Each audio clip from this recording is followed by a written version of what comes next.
സുഹൃത്തുക്കളെ, കന്നഡ ഭാഷ പഠിക്കുന്നതിൻ്റെ ഭാഗമായി അടിസ്ഥാനപരമായ ചില കാര്യങ്ങൾ അറിഞ്ഞിരിക്കുന്ന കൂട്ടത്തിൽ നമ്മൾ അറിയേണ്ട ഒരു കാര്യമാണ് ദിവസങ്ങളെക്കുറിച്ച് അറിഞ്ഞിരിക്കുക എന്നത്. നിങ്ങൾക്ക് ഹിന്ദിയിലെ ദിവസങ്ങളുടെ പേരുകൾ അറിയാമെന്നുണ്ടെങ്കിൽ കന്നഡയിലെ പേരുകൾ മനസ്സിലാക്കാൻ വളരെ എളുപ്പമാണ്. നമുക്ക് അവ ഓരോന്നായിട്ട് നോക്കാം.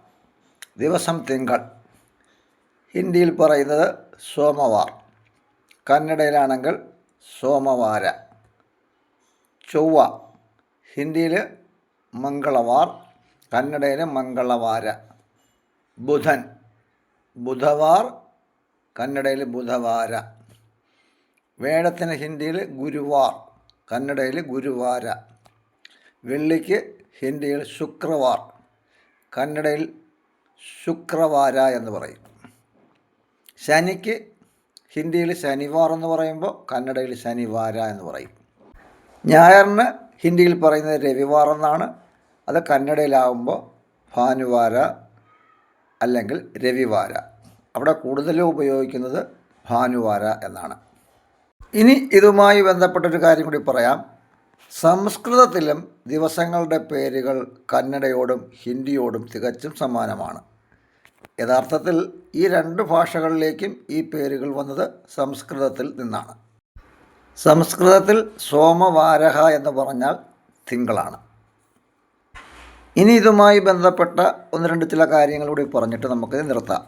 കന്നഡയിൽ ഇംഗ്ലീഷ് മാസങ്ങൾ തന്നെയാണ് ഔദ്യോഗികമായി ഉപയോഗിക്കുന്നത്. എന്നാൽ മാസത്തിന് കന്നഡയിൽ പറയുന്നത് തിങ്കളു എന്നാണ്.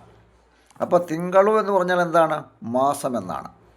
അപ്പോൾ ഈ മാസം എന്ന് പറയാൻ ഈ തിങ്കളു, അടുത്ത മാസം മുന്തിന തിങ്കളു, കഴിഞ്ഞ മാസം ഹൊത തിങ്കളു. ഇനി ദിവസങ്ങളുമായി ബന്ധപ്പെട്ട് ചില വാക്കുകൾ കൂടി. ഇന്ന്, ഇവത്തു. നാളെ, നാളെ എന്ന് തന്നെയാണ്. ഇന്നലെ, നിന്നെ എന്നാണ്. മറ്റന്നാൾ, നാളദ്ദു. ദിവസം എന്നുള്ളതിന് ദിന. അപ്പോൾ അതിനൊരു ഉദാഹരണം നോക്കാം. ഇന്ന് എന്ത് ദിവസമാണ്? അതെങ്ങനെ ചോദിക്കാം? ഇവത്തു യാവദിന. ഇവത്തു എന്ന് പറഞ്ഞാൽ ഇന്ന്. എന്ത് ദിവസമാണ്? എന്തെന്നുള്ളതിന് യാവ, ദിവസം എന്നുള്ളതിന് ദിന. അപ്പോൾ ഇന്ന് എന്ത് ദിവസമാണ്? ഇവത്തു യാവദിന.